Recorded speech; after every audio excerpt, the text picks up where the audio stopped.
Hello. I'm making a video.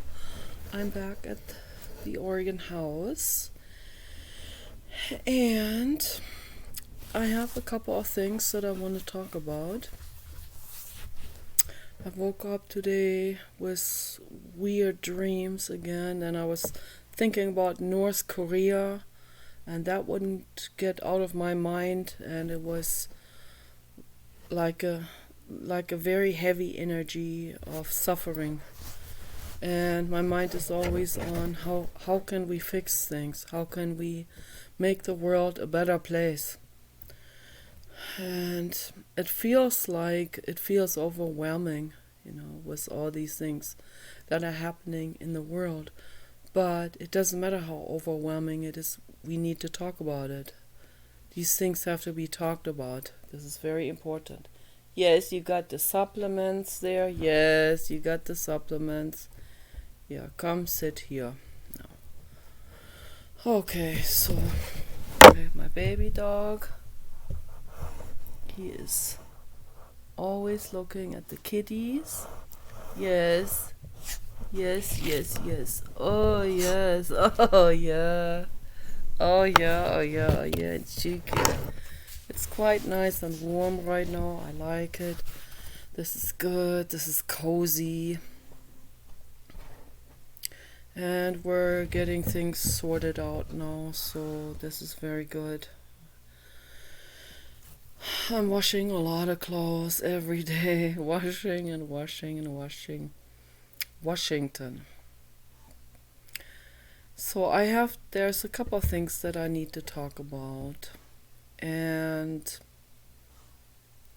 that has to do with human interaction, of course, and with mindfulness and with inwardness. So I am so amazed that I have come to this mental state, and I don't know if it's gonna stay like this permanently, but I've come to this mental state now where I can see the other person in their complexity. I can see my brother and Philip Jones and Danny and everyone. I can see the other being the way they are. I don't need to struggle with them for anything, because I know that if I struggle, then I don't give them space. So if I go up to a person, let's say, okay, let me take this example. Like a while back, I don't know, it was 15 years ago or so, we were at the other house, but at the Walmart store on the California side.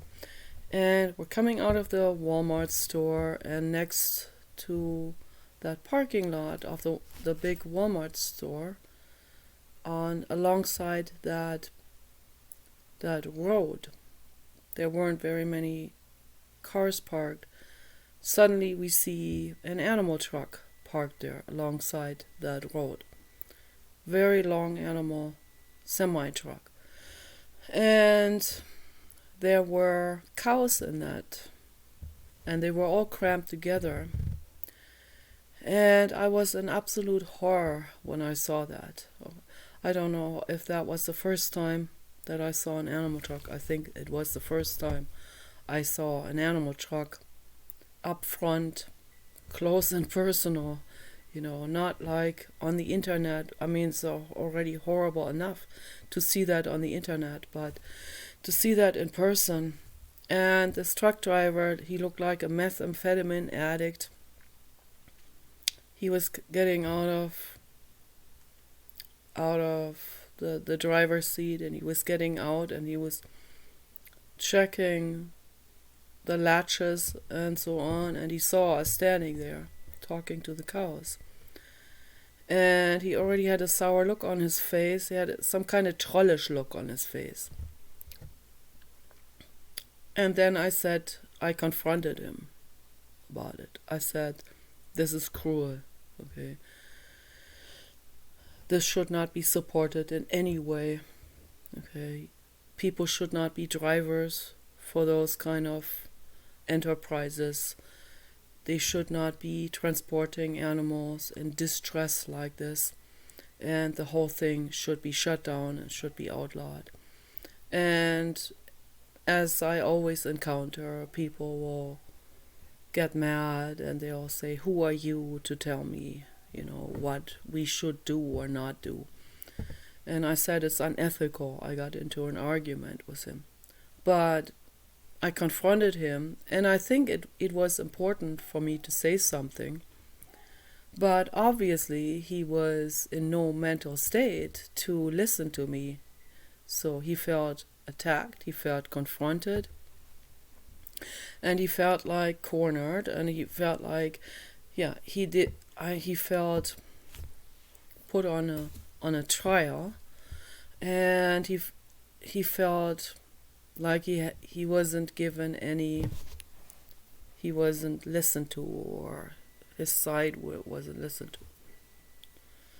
And in that moment, obviously, I can't be going up to a person and say, tell me your childhood trauma and your whole story and all of this. Obviously, he didn't look well. He looked like he wasn't taking care of his health. He was taking drugs, and in order to support his drug habit, he'll do anything. It wouldn't matter what it would be. It would be anything that would torture another living being, whether that's an animal or human. He would do anything to support his drug habit. There are guys out there that sell their girlfriends for $1,000 to human trafficking rings. Okay, this is happening out there. This is happening. There was a courageous father of a girl. He found out, he was looking for his daughter, could not find her anywhere, asked all of the friends. So he finally found out through some people that her boyfriend sold her to a human trafficker. And it's no different to the animal trafficking, okay? The cow transportation, the cow exploitation, the pig exploitation. It's the same exact horror, okay? So he found out, and he was able to do investigations on his own. And he got his gun, and he went out there, and he found that human trafficking ring, and he was able to get his daughter out of there with a lot of force and a lot of determination. He got his daughter out of there, and he got his daughter into safety, and then he decided to kill the boyfriend, to find him and shoot him. And he went out there, I don't know, maybe a week later or so, and he found the boyfriend. He confronted the boyfriend first, and he knew this wasn't a negotiation. He just wanted the boyfriend to know why he's going to shoot him. So, and he did. And then the boyfriend, of course, got scared and went at him, and the father pulled his gun out and shot him. So, because then he could say it was self-defense. So, but obviously, I don't know if I don't know if he actually set out to kill the boyfriend, but he wanted to confront him. He wanted to express how he felt about this. And he had every right in the world to express how he felt about this. I'm 100% on the side of the father. Okay. And then the boyfriend started to come at the father and physically. And that's when the father pulled the gun out and shot him in the head. Shot him dead. And the boyfriend deserved it, because we should not have people like this on this planet. Okay. So the methamphetamine addict, truck driver driving the animal truck, that guy is, not much different, to that boyfriend who sells the girlfriend. Yeah. There's more disconnect there happening, because in that case he has been told by society that is okay, but the other thing is not okay. So, yeah. But it's neither one is okay. Neither one is ethical. Each of these things are equally unethical. That's a fact. So, but me confronting that animal truck driver like this, obviously, this is just war, even with words. Nothing productive will come out of it. That's like going up to someone who is in a schizophrenia, in a psychotic episode, like my ex-boyfriend Norbert was in psychotic episodes, and he was real cruel to me while he was in these psychotic episodes. Unbelievably cruel psychologically. I was amazed how he can come up with this kind of cruelty that would be particularly tailored to my psychological pain. And I got so mad, I wanted to hit him. And he was enormously fast, much faster than in a normal state. He was enormously fast to duck away from me hitting him. But he wasn't hitting me personally, physically. I was the one who was getting mad and was going after him. But he was ducking away like this. And again, in that situation too, I'm not giving that person space. I'm not giving the truck driver space. But there are situations, of course, where we have to intercept. We have no other choice, and there's no time for giving someone space and letting someone reflect on those kind of things and feel space and feel like this is a conversation, and they're not being threatened or anything. They're not being attacked psychologically or physically. So sometimes there is no time for something like this. When it's a life-threatening emergency, then, and it really is, in the case of the animal truck, it is a life-threatening emergency. And I should be able to force that guy to open that back door and let the animals out right there on the street at Walmart and just let them out. And these things have happened, of course, sometimes even on freeways. But obviously I would be going to prison then, I might even go into a FEMA prison camp, because our justice system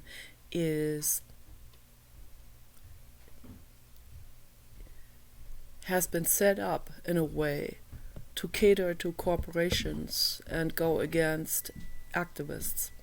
Okay, that's how it has been set up. And the corporations, they don't care if violent criminals roam the streets. They're concerned about activists interfering with their businesses. And so animal rights activists have been run over by people and killed. There was a real amazing animal rights activist lady. She was very, very compassionate, a vegan, very, very compassionate and it was her mission to rescue animals and bring awareness particularly. That was the most important thing, to bring awareness to it. And she gave her life for that. She was standing in front of a truck and she said, "Let these animals out." And the truck driver drove over her and killed her and completely smashed her. And nothing happened to the truck driver. Nothing happened to him. Okay, that's how corporate our legal system is, because the corporations, they run this kind of an entire country. They have set up this entire legal system. The corporations have set this legal system up in their favor. Okay, so that's why nothing happens to those people. One time there was an animal rights lady. She was speaking out against deer hunting, and there was a deer hunter not far away from her house. And one time she was out there in her garden, large garden, and he shot her in the head from a distance, like you would shoot deer. And then he declared it as an accident, but it wasn't. Obviously it wasn't. And the judge let him go.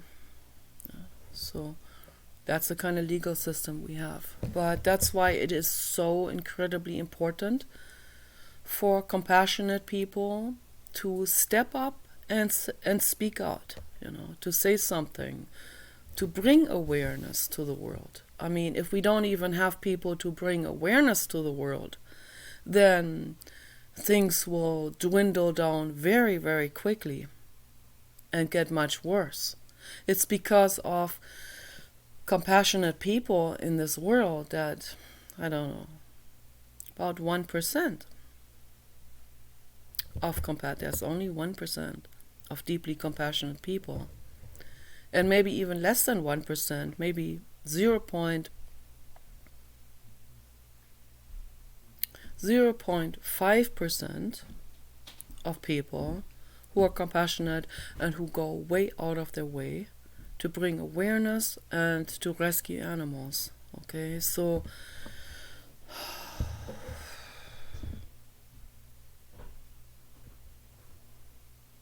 that's a minute amount of people.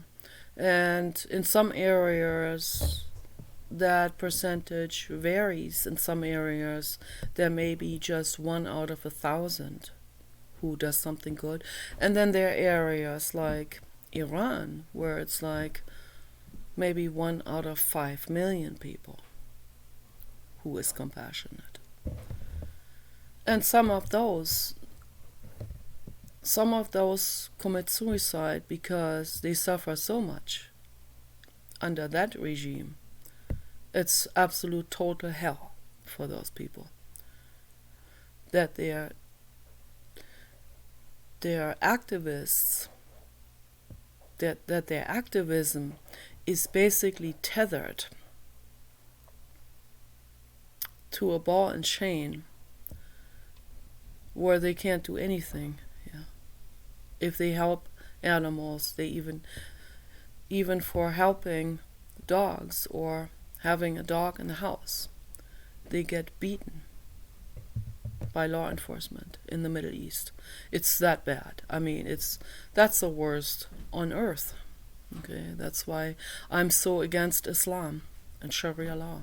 That's the absolute worst there is. It doesn't get any worse. And yes, there are some compassionate people too among the Middle Eastern people, but they're extremely rare.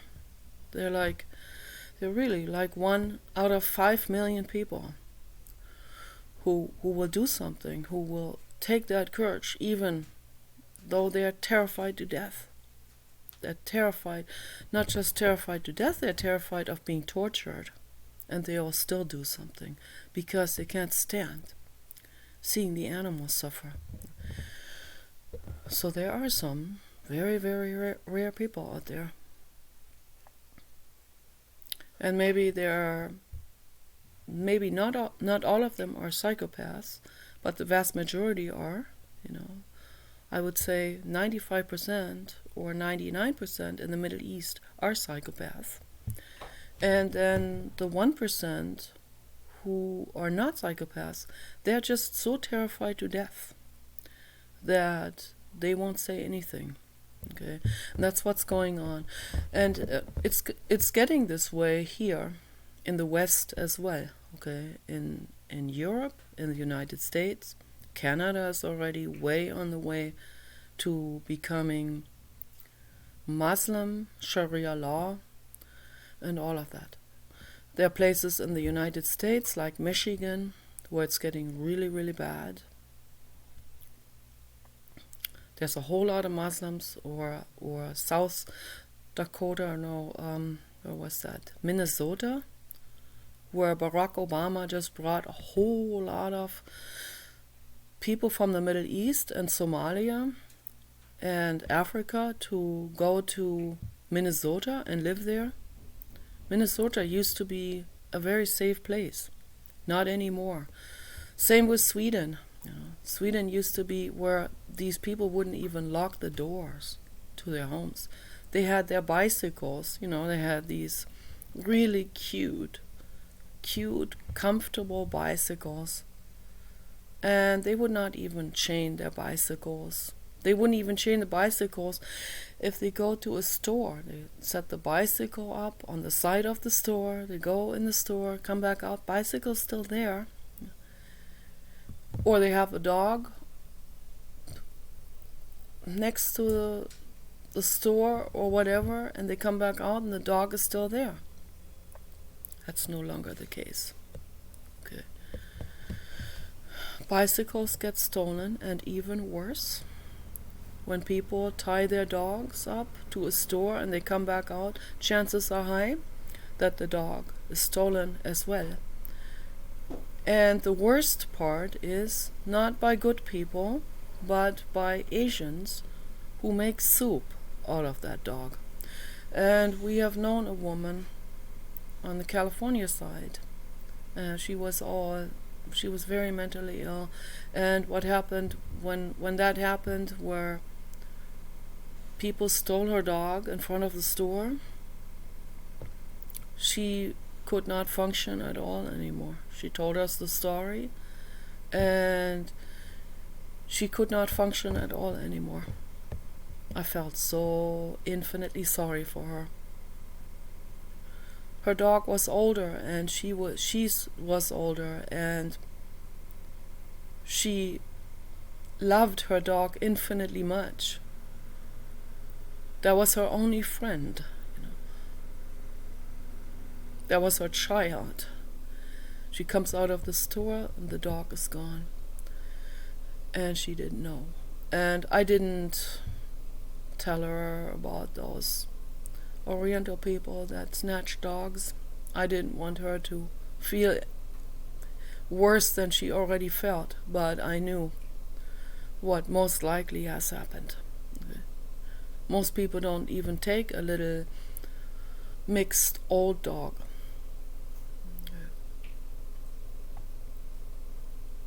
But some of those Oriental people, they do.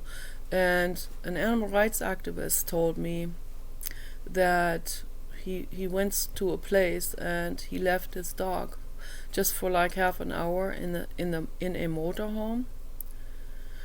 He was traveling, and when he came back, the mosquito screen had been cut, and his dog was gone. And I don't know, someone tipped him off, someone told him what they saw and where the dog went. And so he went right over there, which was not far away from where the motorhome was parked. And he knocked on the door, nobody opened, and he hammered on that door. Really, really hard. And finally, a little girl, Asian girl, opened the door and snickered. And he knew what was going on. And he asked her sternly where his dog is. And she pointed to the dog. His dog was tied next to a butcher table. He got there in the nick of time. And he rescued his dog. And he learned a big lesson from that. Obviously, can't leave your dog unattended in a motorhome or car for any length of time. Okay. Mainly for that reason, but the dogs also get lonely and they get scared. So and the adults, they were hiding because that's a big guy, very strong. He could beat them up easily. They were hiding somewhere in their house. They didn't want him to find them. And the little girl, obviously, he wouldn't do anything to the little girl. But he was absolutely furious. He took the dog and brought her back to the motorhome and would never ever leave her alone ever again. So, my gosh, I'm so infinitely grateful that he got to rescue his dog in the nick of time. Okay, so but in a lot of cases that doesn't happen. They don't find the dog. Or, there's a confrontation and the police takes the side of the cruel person, the psychopath. So that happens a lot. How horrific. But in regards to confronting someone, obviously, we have to do that in an emergency situation. And with the truck driver, it was somewhat, it wasn't really, it was an emergency situation, but it was really a hopeless one because the law is against me and not against him. So if you don't have the law on your side, then this is just too risky. You can go to prison if you confront someone like this, or if you defy someone and you open their truck and let the animals out. Obviously, you can go to prison. You can get a really high fine for that, and that's equal to having a bunch of women in that truck or a bunch of children. Child trafficking. An animal truck with holes in it, with metal walls that have these round holes. You can picture a bunch of big fat men in there. And they're thirsty and they're all cramped together. And the good Samaritans come with water bottles and they reach the water bottles through and squeeze the water out so that they can drink some water. That's what a lot of animal rights activists do with the animals, when they're in really overheated areas. That's what they do with overheated pigs that are red and sweating and thirsty and in total panic. Thank goodness for those angel souls that go out there and give these pigs water. And it's probably impossible to give every single pig in those trucks water. But at least they try to give water to as many pigs as possible. A lot of animals have died recently because of the heat. It's horrific. Absolutely horrific. These things need to be said. If someone feels personally attacked by that, that's not my problem. That's not the problem of someone who points out the problems in the world. Okay? We have the right to point out the problems. It's very important to point out the problems. But in a conversation between two people, where I point out the problem to someone, and I'm not a threat. Particularly on the internet, I'm not a threat. But the ego feels threatened by a lot of people because they identify themselves with their jobs, and they don't care if they're transporting a truckload of big fat sweating thirsty men or pigs. Yeah, it doesn't matter. They get their money. It really doesn't matter to them. Okay. The only difference is that they have been told this one thing is not okay and the other one is. Okay. That's the only difference. The sentience is exactly identically the same. Okay. So, but if I talk to someone, if I talk to a pig farmer, there's no way the pig farmer will be ready to hear this. But I have to say it anyway. I have to. I have no other choice. I have to say it to him from a safe distance, okay? I can't go there to him directly and confront him with that. He will kick me out of his property very quickly. He'll come with a broom and hit me, So he'll get the hell out of here, So we don't want them animal rights activists here. So now he will never listen to what I have to say, no matter what I say. I can bring up quotes by Thich Nhat Hanh. He will not listen to me. Okay. I can tell him about Esther the Wonder Pig, rescued from animal slaughter, living in Canada with two beautiful souls. Okay, and they take really good care of her. They love her. She's a member of the family. Okay, weighs over 600 pounds, and she has her own futon bed in the house. And she opens the refrigerator on her own and takes stuff out. She's a wonderful being. Okay, and people need to know those are highly intelligent, sentient, and loving beings. They're equally sentient to humans. Very much like dogs. Okay. There's no difference in sentience, in awareness, in self-awareness, and love, in all of that. Okay. So people need to know this. I make videos to bring awareness, whether people are ready for that message or not. I have to do it. This is very, very important that I do it.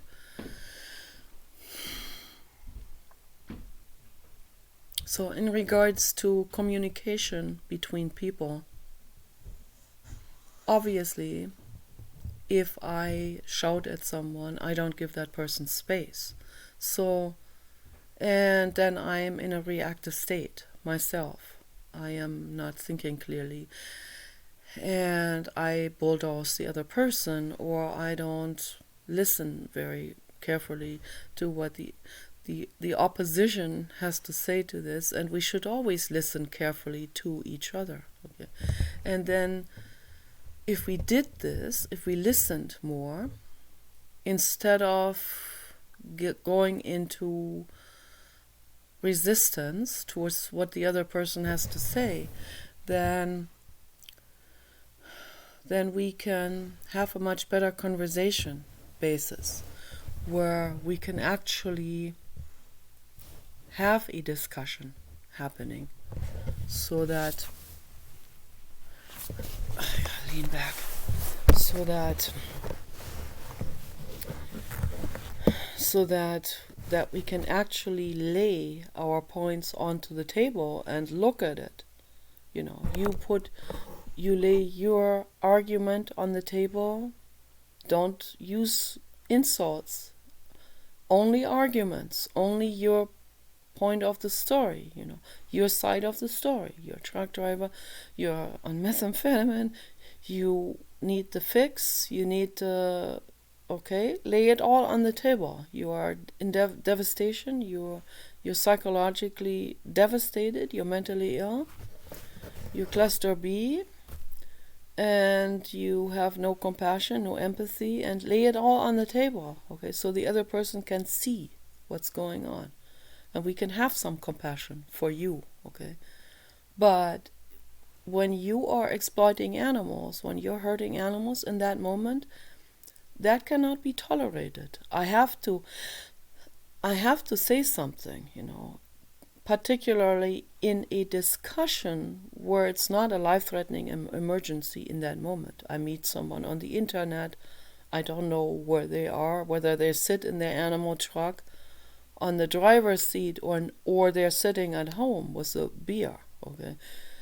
I talk to them, and I want a calm discussion on it, where we lay our side of the story on the table, and we can both inspect it and see what's going on, okay. One person is standing up for the animals, okay, which is 100% good and kind and compassionate, and the other person is devastated, mentally ill, on drugs, and exploits animals to get his fix, or doesn't care about another living being. He just wants money, okay. The corporatists, Bill Gates, those just want money, okay. So let's lay it on the table and look at it. So we can clearly see, we don't even need a judge for that. We can clearly see that the person who exploits the animals to get his methamphetamine fix, or he's totally poor and he needs money or whatever, and he thinks that is a quick money or whatever, He needs to understand that he cannot be getting money on cost of other living beings. Same with Bill Gates, who sits all the way on top of the pyramid, okay, with all of this. The eye of the corporate pyramid, the one who is the string holder of all of these puppets that are working for him, okay. So he is equally to be blamed for this. And I'm not going to blame him more than the people who get their hands dirty, who are out there and who exploit animals with their actions and hands and feet and so on. So they're all equally guilty of those crimes, of this horrendous suffering that they are causing to animals. And I also blame the people who eat cows and pigs. Maybe a lot of people they're just completely not attuned. They're not aware of all of these implications, particularly someone who goes shopping and they buy something. But they're still equally guilty of this entire chain, okay? They are guilty of that sentience trafficking, okay, because they are putting their money into it. They're supporting this animal trafficking ring, which is out in the open and socially accepted, and wrongly socially accepted, and wrongly legally accepted and tolerated. So these things need to be discussed, okay? We live in a world where our legal systems are not congruent with ethics and with making the world a better place at all, okay? And these things need to be said. It's very, very, very important. And when someone like Philip Jones, Tex-Mex, King of Myths, Soul Eater, whatever his names are on the internet, when he says to a woman, go ahead and commit suicide, right in that moment, he is being very psychopathic, and he's making that woman suffer horrifically bad. Okay? I'm highly sensitive. It caused me to overdose. This really, really bothered me. It really bothered me. And for him to then the next day come back and say, come to Facebook, and I confront him about it, and he says, "Oh, don't worry about it. I had a bad day at work." So he didn't even apologize, really, you know. He just, it's like, sorry, you know. And then I continue to confront him about it and tell him how it made me feel. And then he says, I said I'm sorry, you know, like, I want to see your boobs now. I want to. First he says I look like trailer trash old. I should commit suicide. You know? Really, really, really bad. And then another day he wants me to do a video with my dildo for him. Yeah. So that really, really bothered me, you know, and I can see some things sometimes from the sky perspective, but I'm not a god. I can't all the time see things from the sky perspective and be all this, you know, this all loving, good Samaritan, you know, you don't know better, Philip Jones, you know, I'm sorry, you poor thing, you know.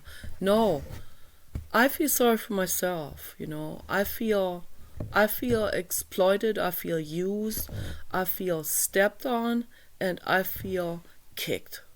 And I feel like you kicked me right into my heart, you know. And I will never, ever show you photos or get involved with you in a physical way or in any way after that. It will never happen. And you did it to yourself. I don't even know how you look like. You've never shown yourself to me anyway. So all I know is that I like Danny, okay? And I like the way Danny looks, and I like the way Danny talks to me. And I don't think Danny would ever say something like this to me, okay? And I am in love with Danny, okay? I am. Whatever comes out of that, you know, so I leave this up to the blue god. But all I can say is I love you, Danny, and I'm here for you, and I really hope you are not Philip Jones, but I don't think you are. Okay, so I see a distinct difference, unless you have multiple personalities. And that would not be good. I cannot, I don't feel safe with that. I could never be with someone who has multiple personalities, because some of them might be very, very dangerous, and when they come out, then that's very risky, of course, you know. So no, I couldn't. Women with multiple personalities are much safer than men with multiple personalities. That's a rare illness. It doesn't happen very often, but there's a number of people on YouTube who have it. It's a form of real deep denial, and it's one form of splitting in consciousness. Okay, so my mother has that also. Okay. This is really sad, all of that. And my mother's troll, you know, she has a troll, and she has the good Marlies. The good Marlies is always good and normal, the most normal person in the whole world. It's a denial. It's a facade. But she also has the troll, and I had a dream about this long time ago. Yeah, that she was a werewolf and she was coming to get me, and she was lurking in the forest behind hedges. It was a real scary dream. Okay. I can't be around my mother. Okay, I can't. because of her mental illness and totally unresolved issues and jealousy and all of that. So yes, you're my everything. Blue God protects them. So, but I still love her, but from a distance. So that's how I have to do it. That's the only. I could never take care of her at her old age. I'm glad my brother is taking care of her and arranges things and has a nurse there and all of that to take care of her. But he has encountered. My brother has encountered her troll. My brother has encountered her werewolf in her already, and that's scary shit, man. Yeah. So he already encountered her baby dog. Oh no, baby dog fell. Yes, he fell off the bed. I'm sorry. Baby dog rolled over and fell off the bed. Okay, that happened already several times, but luckily we have a padded rug here. So I always recommend padded rugs. That's always better. Yes, I'm sorry. Oh gosh.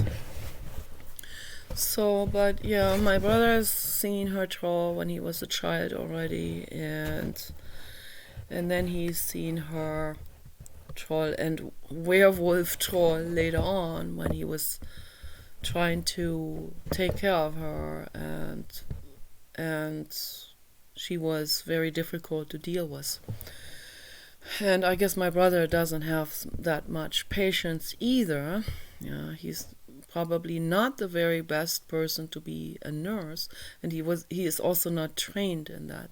So only trained people should be nurses and people who are really cut out for that and who have unlimited patience.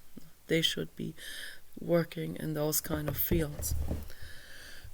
But I cannot be around a violent person. So I don't think Danny is a violent person, but I'm still scared, okay? Because I'm still scared because he is a Muslim and he is out there in Corpus Christi with that whole group, with that Philip Jones together and some other people, and they're spying on my computer.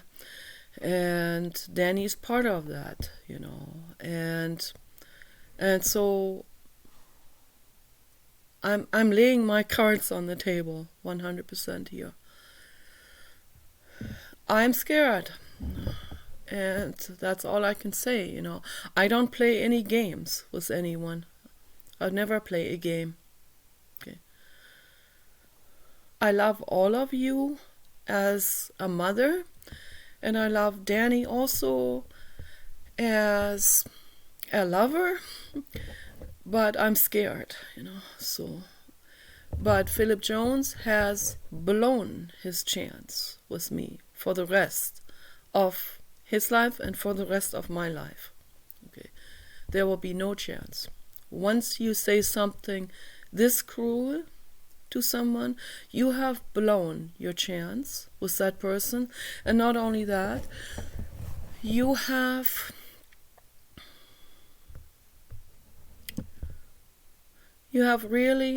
signed out of your rights for confidentiality.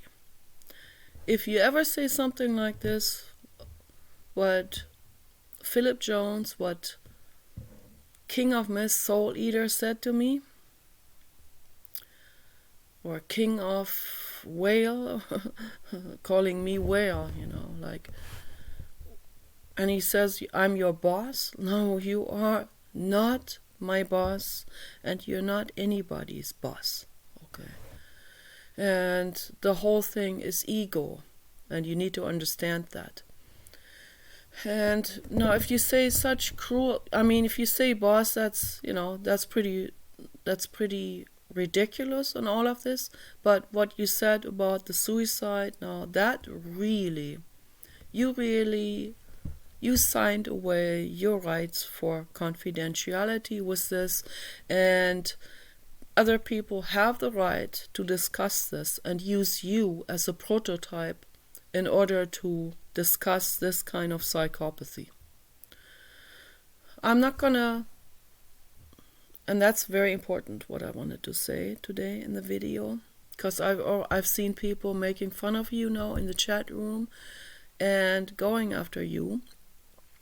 People that never went after you before, but maybe it's because I pointed these things out that they started to become aware about it. Okay.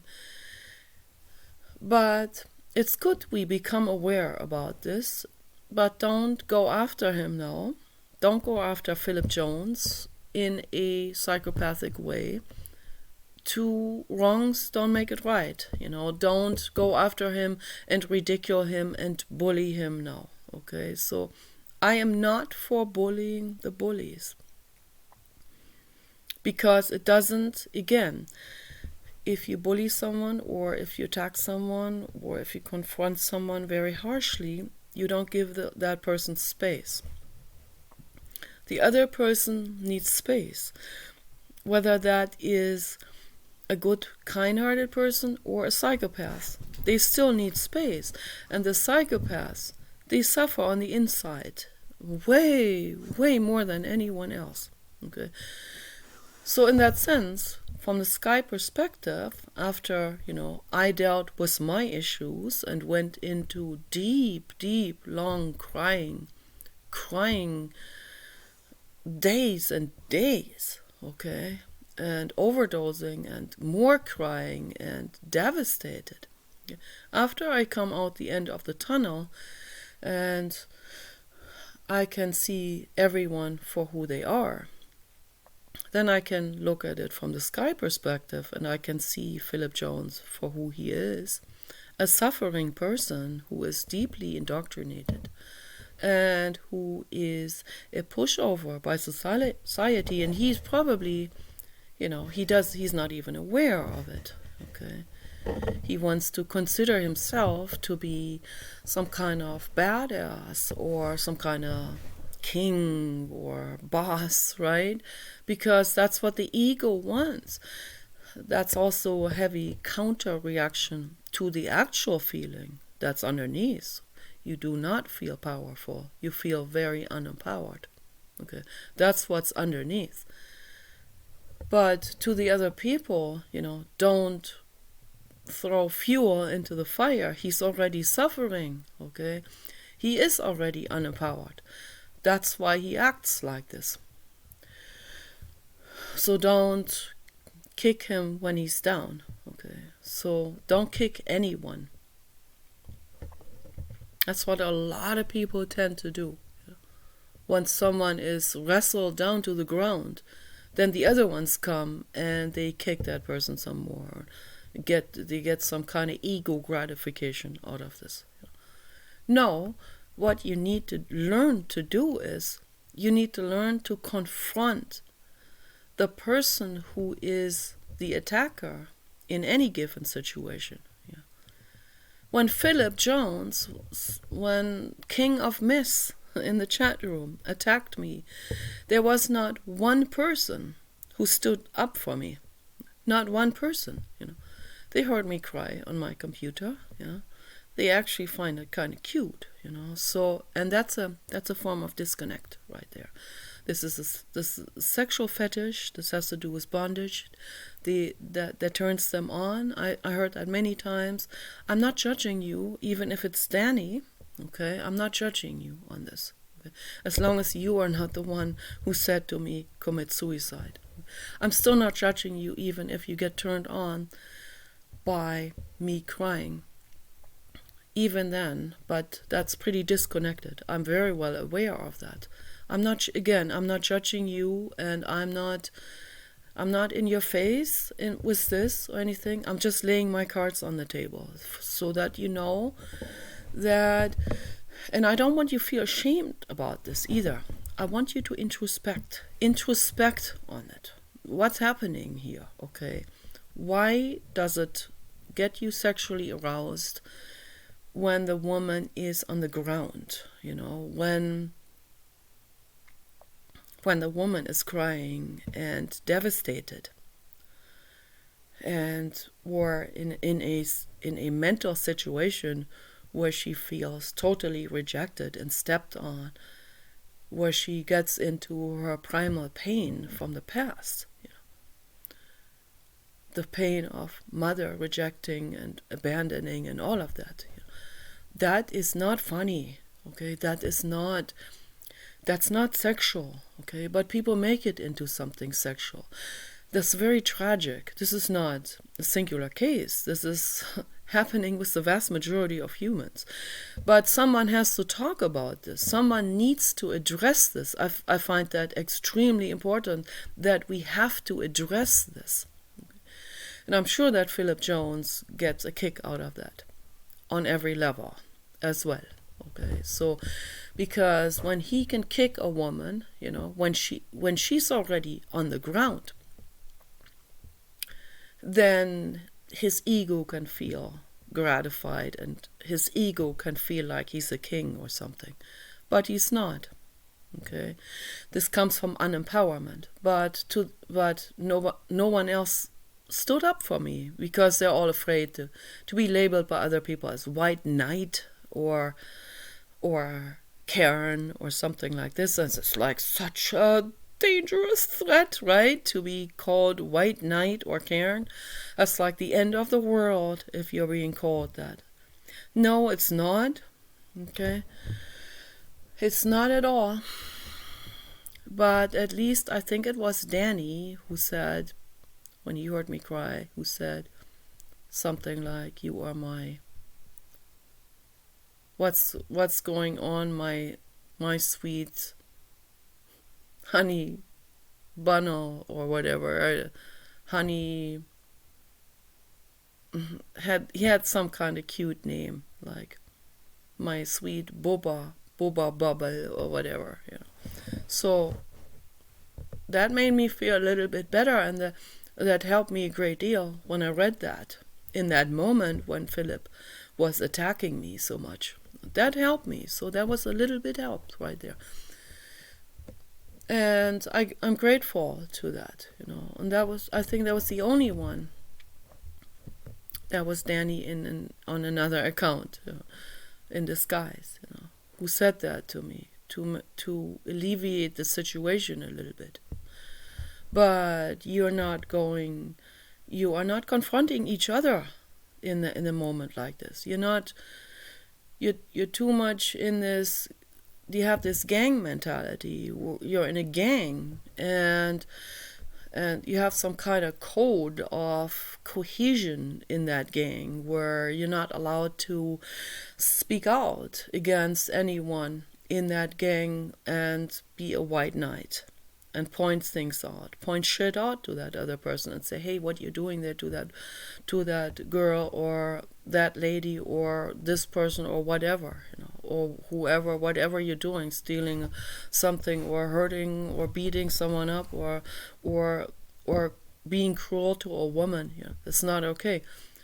Then that would be regarded as almost like a breach to your Latino gang in Corpus Christi. That's what I'm assuming here. I don't know 100% for sure. But I'm putting all of these puzzle pieces together, and that's what I see in this. And I think that's tragic. And I'm not judging. I'm not right now, I'm not in your face. I'm not in this mental state of hatred. I have been off and on, and you have seen it. But right now I'm not. I'm not even in any way, I'm not even putting you on a tribunal or anything. I'm just putting these thoughts on the table, and I want you to introspect on it and become aware. What's more important? The woman who is suffering in that moment, the woman who is beaten down by some asshole, or the gang integrity, or whatever, So, you don't have to think very long if you are really attuned, if you go into meditation and you connect with your inner self, with your inner child, with the real person who you are, and you let the ego go to sleep for an hour of meditation, right? And you look at it, it's a clear thing, okay? The woman who's suffering, she's way more important in that moment, to go over there and comfort her. And I believe it was Danny who did comfort me a little bit with that. And I appreciated that, These things, I don't forget any of these gestures. To me, that's very important, It wouldn't matter what the other guys say. It wouldn't matter what they call you. Or they make fake accounts of you and say cruel things to make you look bad, or make your face wider in some kind of Photoshop, or whatever they have already done, You know why they do it. And now I'm actually a little bit worried for your safety, to tell you the truth, because of what Philip Jones said. He said double homicide. Okay. And some other things that I find very threatening, and he has said that already before, already a couple of months ago, and now recently again. And Philip Jones thinks he has some kind of claim on me or something. No, Philip, or whatever your name is, okay, Jimmy, James, Tex-Mex, Soul Eater, King of Mist, King of Whale, whatever your name is, okay?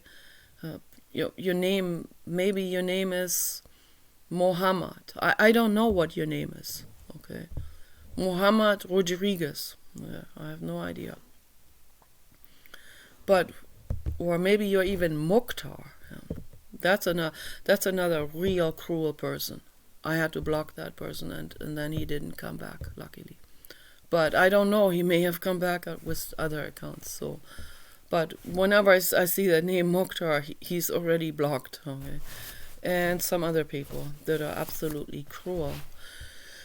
And they think they have the right, they think they have the law on their side, and they don't. They would only have a psychopathic legal system on their side. And that's what's happening. Not ethics. Okay, so, no. The way that person, Philip Jones was his Facebook name, with fake photos from other people. Okay, I have no idea how that guy looks like. So, but the way he has treated me is, and then he used different accounts for different act-outs, of course. The Tex-Mex account is his, the pious religious guy. He blocks me a lot. That's his form of punching me, I don't care if he blocks me or comes back. So, but then he uses other accounts to be really, really cruel and say really cruel things. So no, I'm putting these puzzle pieces together. If you act like this, there's no chance that I will ever go for you, okay? In any form, be in any way associated with you. I won't even have conversations with you. I'm not even going to have a debate with you anymore. I'm not going to be your friend, and I'm not going to be your lover, ever. You have signed out of any kind of possibility of parole with me on this, okay? And that's a fact. And so let it go, Philip Jones. Let it go now, okay? You cannot have me, ever, okay? Let it go. Okay? I go with the person who is gentle with me and nice, okay? And I also like the way Danny looks, okay? These are my cards that I laid on the table. Now you know it all, okay? And I'm trying to make the world a better place. Take care.